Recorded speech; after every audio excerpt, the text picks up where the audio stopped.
चरक चिकित्सा स्थान के सिद्धि स्थान के 7वें अध्याय में व्याख्यान है। इस अध्याय में पूर्व के व्याख्यान में 31वें श्लोक तक व्याख्या हो चुकी है। आगे 32 से 39वां श्लोक देखें। इसमें ऊर्ध्वगमन का कारण, लक्षण और चिकित्सा है। इस पर चर्चा पहले भी हुई है कि बस्तियों को तरीके से नहीं देने से या वायु बस्तीपुर से नहीं निकाला गया हो तो बस्तियां ऊपर की ओर जाती हैं। इसी संबंध में आचार्य कह रहे हैं, देखिए, बात मूत्र पुरीषाणाम दत्ते वेगान निगृहता अति वा पीड़ितो बस्तिर मुखे नायति वेगवान मूर्छा विकारम तस्यादौ दृष्ट्वा सीतांबुना मुखम सिंचेत पार्श्वेदरम च अधा प्रविद्या बीजये च।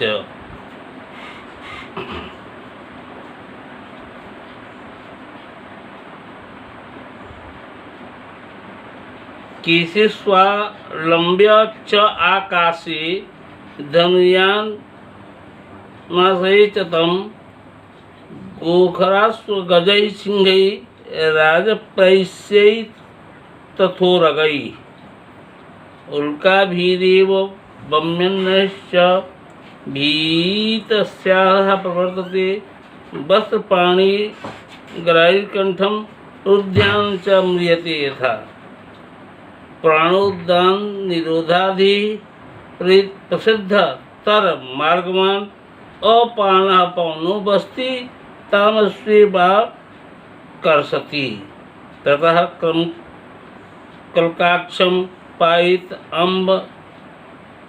अम्ल संयुक्तम औष्ण्यात् तै क्षण्यात् सत्वाच्च बस्तिं सो अस्या अनुलोमयेत्।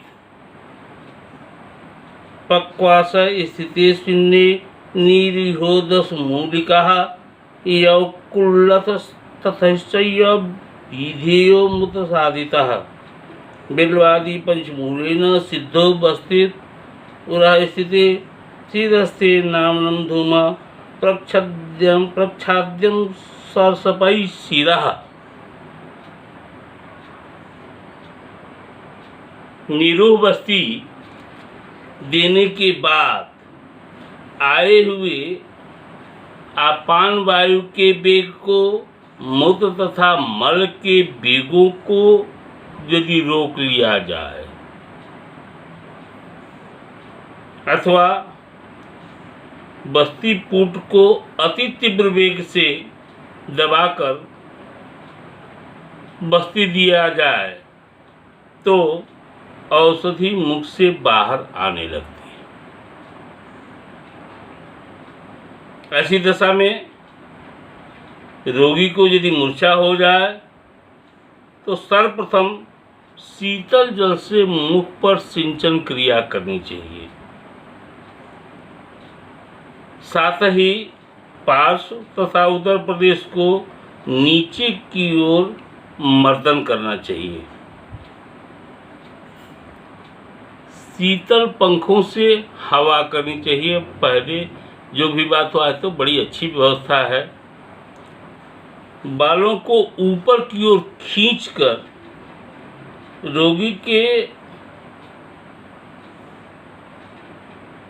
रोगी को झकझोरना चाहिए तथा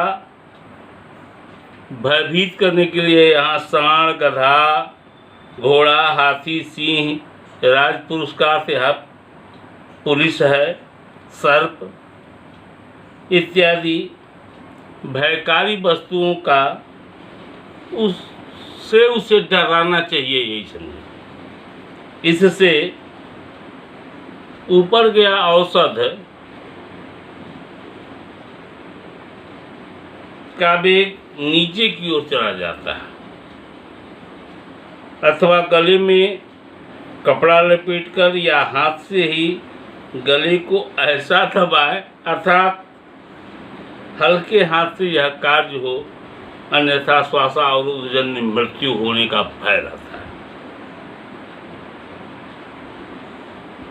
गला के दब जाने से होता क्या है, तो प्राण वायु, उदान वायु की रुकावट हो जाती है, जिससे आपान वायु स्वतः अपने मार्ग में चला जाता है और इसके चलते ऊपर गई हुई बस्ती की औसत शीघ्र ही नीचे को लौट आती है। इसके बाद यहाँ एक डग बता रहे हैं, आचार्य कह रहे हैं कि सुपारी के कल्प को कांजी में घोल करके 1 अक्ष की मात्रा में रोगी को पिलाना चाहिए। ऐसा करने से यह कांजी में घुला हुआ सुपारी का कल्प उष्ण, सर और तीक्ष्ण गुण युक्त होता है, इसलिए यह बस्ती का अनुलोमन करता है। यदि बस्ती का द्रव्य पक्वाशय में जाकर रुक गया तो उदर के ऊपर स्वेदन कराकर 10 मूल क्वाथ से बनी हुई निरूह बस्ती को देना चाहिए। फिर आचार्य कह रहे हैं कि यह बस्ती का द्रव्य वक्ष प्रदेश में जाकर स्थित हो जाए तो ऐसी अवस्था में बिल्वादि बृहत् पंचमूल, बिल्वादि बृहत् पंचमूल का मतलब है बिल्व, पाटला, गंभारी, सेवनाक, अधिमंत्र तथा ये 5 का मूल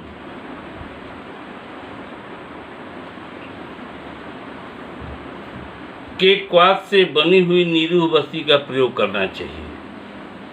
यदि बस्ती का द्रव्य मुख से ऊपर आकर शिरा प्रदेश में स्थित हो तो नस्य, धूमपान के साथ साथ लास्ट में ये कह रहे हैं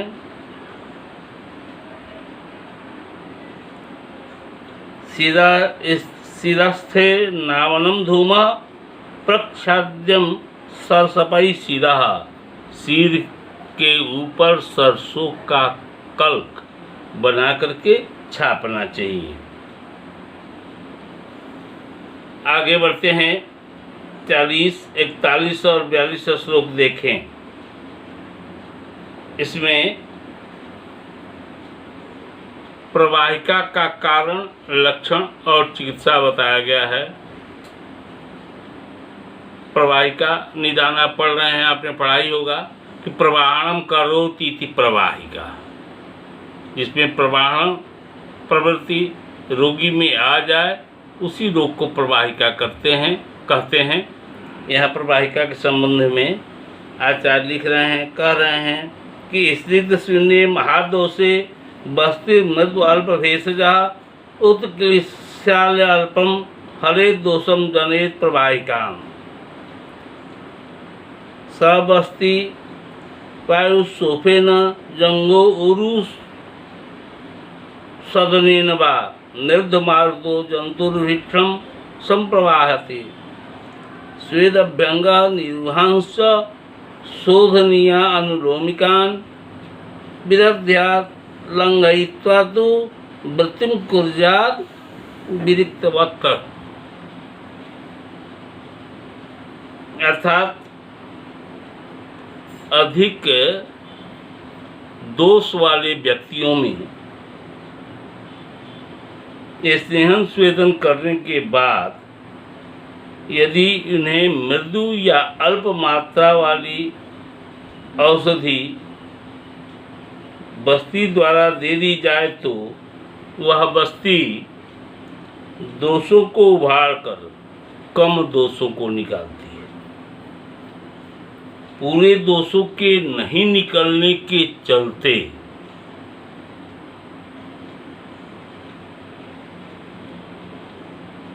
वह बस्ती प्रवाहिका रोग को उत्पन्न कर देता है। बस्ती मूत्राशय और गुदा में शोथ, जंघा और उरु में शिथिलता, अपान वायु का अवरोध, यह उपद्रव करती हुई निरंतर प्रवाहन कराती है। प्रवाहन का ऐसे रोग में निदान में तो आप प्रवाहिका पढ़ गए होंगे, इसलिए कि अतिसार के बाद ही प्रवाहिका आ जाता है, तो वहाँ आप पढ़े होंगे। तो यहाँ यह ध्यान रखना चाहिए कि इसमें मल तो निकलता है, लेकिन मल के निकलने से, बार बार निकलने से रोगी संतुष्ट होता नहीं है, तो और मल निकल जाए इसके चलते वह प्रवाहन करता है। इसीलिए इस रोग का नाम प्रवाहिका है, जिसके चलते गुदा में शोथ, जंगा और उरु में शिथिलता और अपान वायु का अवरोध रहता है।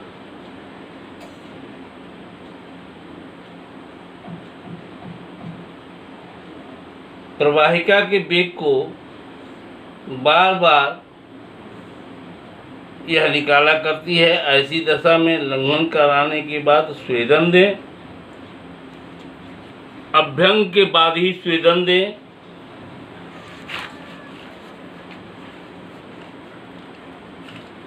और दोषण को शोधन करने वाली तथा वायु को अनुलोमन करने वाली निरूह बस्ती का प्रयोग यहाँ निर्देशित है।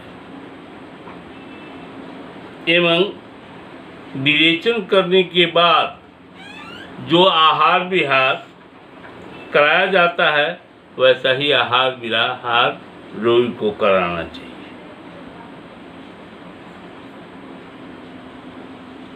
आगे बढ़ते हैं।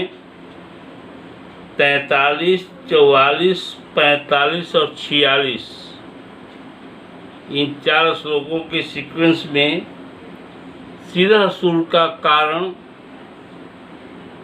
लक्षण और चिकित्सा निर्देशित है। आचार्य कह रहे हैं कि दुर्बले क्रूर कोष्ठे च तीव्र दोषे तनुर्मृदु शीतो अल्पश्चाव्रतौ दोषैर्वस्तिस्तद विहतो अनिलः।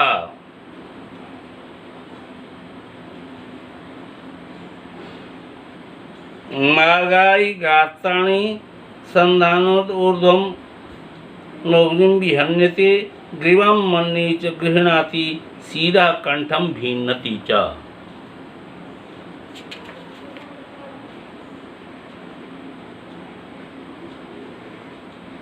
श्लोक नंबर 45।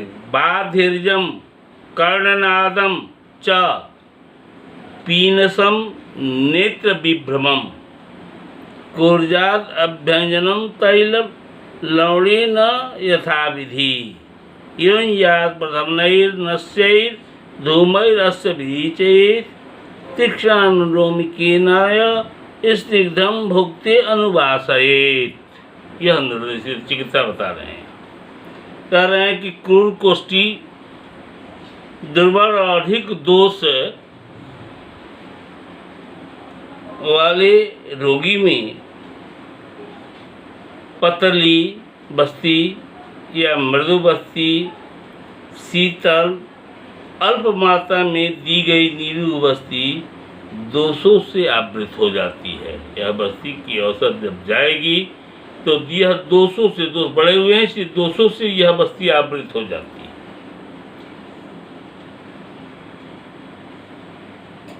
आवृत बस्ती से वायु का मार्ग रुक जाता है।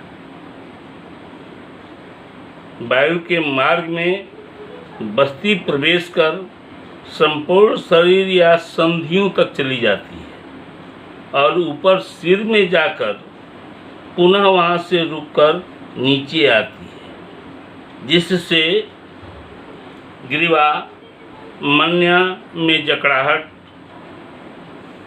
सिर और कंठ में भेदनमत पीड़ा, बाधिर्ज कान का बहरा होना, कर्णनाद कानों में भीतर तरह तरह की आवाज़ों को रोगी सुनता है, जिसे कर्णनाद कहते हैं। पीनस साइनसाइटिस नेत्र भ्रम को उत्पन्न करती है, नेत्रों में भी स्थिति बदल जाती है। ये रिएक्शंस हैं। ऐसी दशा में नमक और तेल का विधि पूर्वक अभ्यंग करना चाहिए। यहाँ नमक के कई प्रकारों का आपने पढ़ा है, लेकिन नमक शब्द लिखा है तो विशेष बोध होता है, लेकिन आप यहाँ सीधा नमक ही प्रयोग करेंगे अभ्यंग के लिए। प्रथमा नस्य और वैरेचनिक धूम पिलाना चाहिए। तीक्ष्ण एवं वायु को अनुलोम करने वाले द्रव्यों से पकाए गए स्नेह से स्निग्ध रोगी को भोजन करने के बाद अनुवासन बस्ती देना चाहिए। इस प्रक्रिया से ऊर्ध्व प्रदेश में गई हुई नीरू बस्ती नीचे की ओर आ जाती है। एक खास बात मैं आपको बताऊं, ऊर्ध्वाधा 2 प्रकार की गतियां वायु की बताई गई हैं। तो कभी कभी उपवास के चलते क्रूर गोष्ठी में पेट साफ नहीं होने के चलते इस अवस्थाओं में वायु ऊपर की ओर जाता है और सिर को पकड़े हुए काफ़ी रोगी आपके क्लिनिक में आजकल आते हैं। ऐसी अवस्था में भी इन औषधियों का प्रयोग करना चाहिए। धन्यवाद।